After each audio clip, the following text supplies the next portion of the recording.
El Corredor de la Muerte supone tu vuelta a España, pero también supone otra cosa bastante llamativa, que es tu inmersión muy profunda en un personaje que no solamente existe en la realidad, sino que además sigue vivo. ¿Cómo ha sido el proceso? Primero, ¿cuál es la decisión que motiva este giro de vuelta a España también, interpretar a un personaje real que todavía está con vida? Y además, ¿qué te lleva a trasladarte de producciones como Narcos, Sense8, de gran calado y de grandes producciones internacionales, a pasar a una serie que, aunque no es local, porque al final sucede parte en Estados Unidos y tiene un ámbito bastante internacional, está rodada aquí en España? Pues con respecto de lo que tú dices de la Vuelta a España, yo no siento que haya sido una Vuelta a España porque yo de alguna manera siempre he estado aquí. He estado trabajando haciendo Sense8 y estaba en Estados Unidos, pero es cierto que cuando terminábamos de rodar venía aquí. Incluso lo compaginaba en ocasiones con Velvet.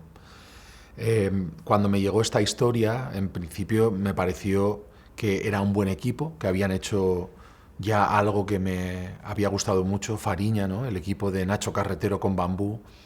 Me apetecía trabajar con ellos y luego recordaba, tenía una sensación, ni siquiera una opinión al respecto, pero recordaba de que de pequeño me recuerdo cuando en las noticias hablaron de que había un español que lo habían condenado a muerte, ¿no? Y cómo me marcó eso.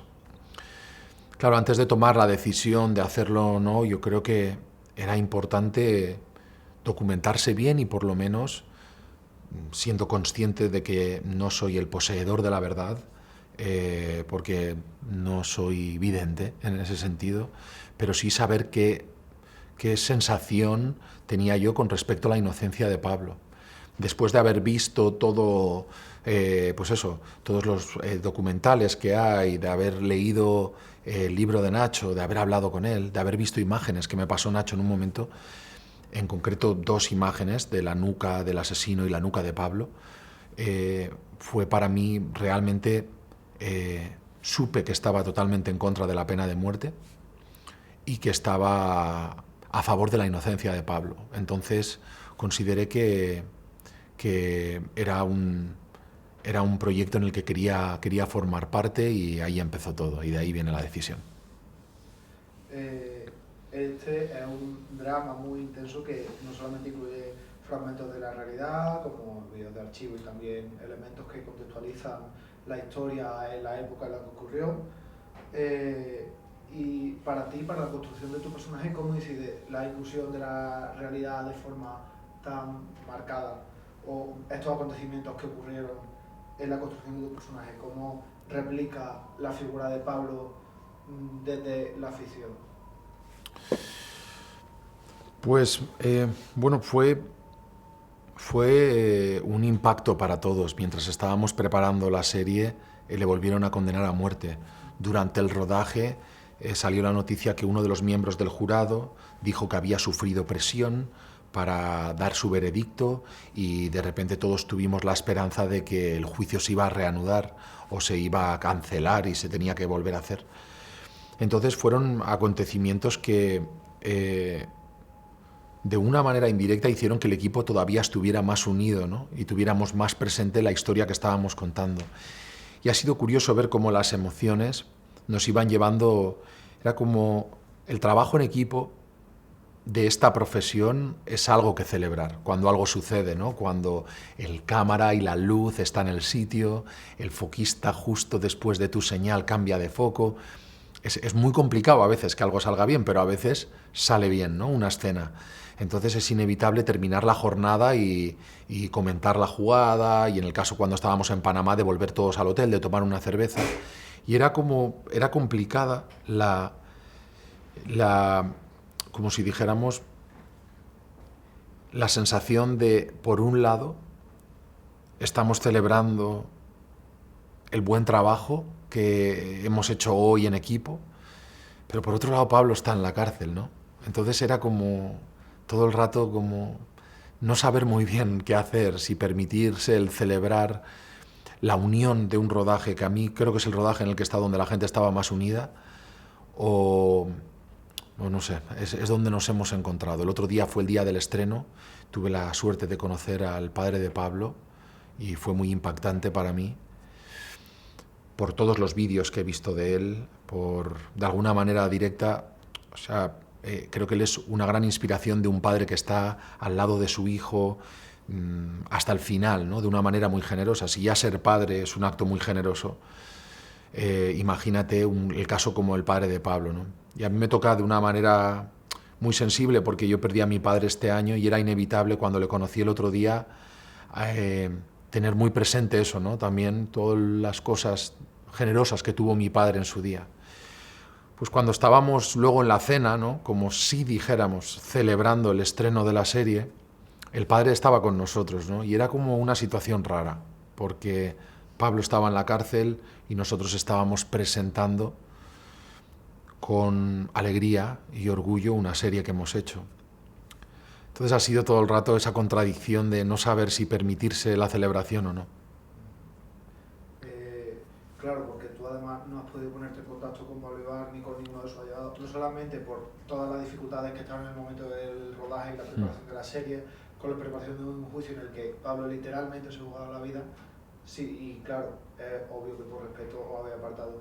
¿Cómo has construido el personaje intentando ser lo más fiel posible a lo que es Pablo sin haber tenido contacto con él? Lo bueno es que hay muchos vídeos de él. De lo que no conozco tanto es de la parte de su infancia, ¿no? Y ha sido un poco algo que hemos tenido que construir con el director después de ver todos los vídeos. Claro, los vídeos que yo veo de él es con el peso de una injusticia en la espalda, ¿no? El peso de una condena a muerte en la espalda, el miedo. Entonces, claro, me imagino que no es él en su estado natural y esa parte la tuvimos que construir de una manera más artística y no ceñirnos tanto a una realidad que desconocemos. Y el proceso fue ese, intentar ser lo más preciso posible con el acento con el que él habla y, y ver muchos vídeos de él y dejarme llevar por Carlos, que es el director, y todas las cosas que me contaba Nacho Carretero, ¿no? Parece como que todo iba generando una expresión y unas formas. Al final, tu compromiso con la serie es casi un acto de justicia, una reivindicación frente a todas las irregularidades del caso de Pablo Ibar. ¿Crees que como ya sucedió con el libro de Nacho Carretero y con todos los proyectos y productos que se han hecho a lo largo del tiempo sobre el caso, que la serie va a ayudar a visibilizar aún más y a dar amplitud a una historia que ya sucediendo tanto tiempo al público que bien no la conozca o bien no tenga todos los detalles? Sí, yo creo que la gente va a conocer muy bien todos los detalles y contradicciones que han habido en los juicios, también lo que sucedió esa noche y lo que convertía a Pablo en un posible sospechoso. Yo recuerdo cuando escuché la noticia y creo que mucha gente recordará ese momento porque a mí me pareció muy impactante como niño pequeño pensar que el propio sistema podía, desde una cierta legalidad, matar a otra persona. Me generó bastante miedo. Y creo que todo el mundo que conoce un poco y recuerda aquel caso, cuando vea la serie va a conocer realmente los casos de una manera objetiva que sucedieron esa noche, ¿no? La noche del asesinato. Así que, y por otro lado van a conocer, Pablo habla dice que es la persona con más suerte y con menos suerte del mundo. Con más suerte por la historia de amor que vive y que ha vivido con Tania, y con más mala suerte por cumplir condena por algo que no hizo, ¿no? Y creo que también van a conocer una historia de amor que a mí me sorprendió mucho cuando la leí porque es muy idílica a pesar de toda la oscuridad que hay alrededor. Eh, el proceso de inmersión en tu personaje no solamente es complejo por la situación del propio Pablo Ibar, sino también toda la problemática que hablaba antes de la reconstrucción del acento de Pablo. ¿Te ha ayudado más todo el visionado y toda la inmersión que has realizado en el material de archivo que había de Pablo Ibar, o también ha sido positiva tu trabajo en Estados Unidos de cara a preparar este personaje? ¿Me puedes volver a hacer la pregunta? Claro, claro.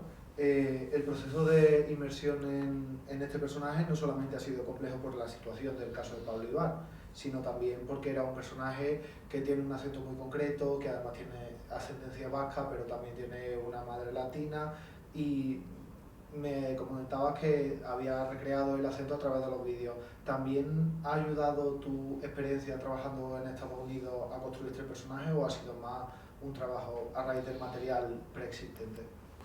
Sí, yo creo que no... am, hay algo que a mí no me resuena directamente que se habla en la serie, que es el racismo que hay con los latinos en Estados Unidos.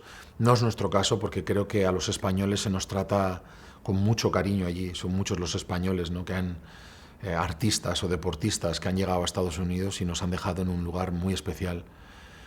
Eh, yo como español nunca he sentido nada que tenga que ver con el racismo en Estados Unidos. Eh, y con respecto a eso, creo que el approach ha sido al trabajo desde, bueno, pues desde un lugar muy técnico con el director y luego también conocer muy bien la realidad que vive Pablo a través de Nacho Carretero. Y para terminar, en los últimos tiempos ha habido varias producciones de series que han tratado el problema de la justicia estadounidense y sus irregularidades, además también muy cercana al tema racial, como por ejemplo Así nos ven, una de las últimas producciones de Netflix. También es este el caso de Pablo Ibar, una injusticia o una irregularidad que sucede, o al menos uno de los fundamentos que ocurren para toda su condena.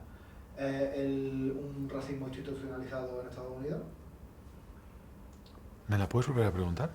Sí, en los últimos tiempos ha habido varias producciones en serie que han tratado el problema de la justicia estadounidense y además haciendo especial Sí. incidencia en la problemática de un racismo que está, como decías tú antes, institucionalizado, es bastante genérico en Estados Unidos, hacia ciertas comunidades concretas.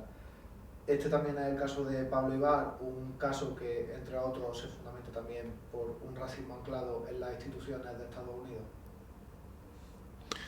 Sí, creo que es uno de los muchos casos de donde el sistema judicial comete un error, ¿no? Y como tú muy bien has mencionado, está la serie de Netflix Haciendo un asesino o Los chicos del parque, ¿no?, como Así nos ven.